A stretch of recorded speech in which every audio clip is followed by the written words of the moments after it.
अच्छा, जब भी औरतों के हकूक़ की बात की जाए और ये कहा जाए कि औरतों के हकूक़ मर्दों की तरफ से ज़ब्त हो रहे हैं,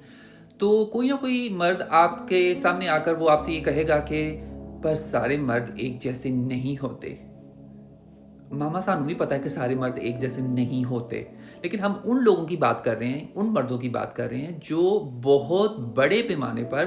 औरतों के हकूक़ को ज़ब्त कर रहे हैं।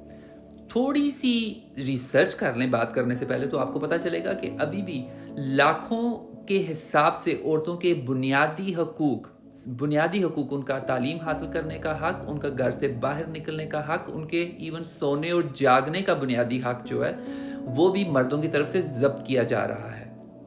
तो जब हम बात कर रहे हैं तो हम उस ग्रुप की बात कर रहे हैं। आपकी ईगो, आपकी अना एकदम से हर्ट नहीं होनी चाहिए और उस टॉपिक को क्या कहते हैं बंद करने की कोशिश ना करें ये कह के कि सारे मर्द एक जैसे नहीं होते।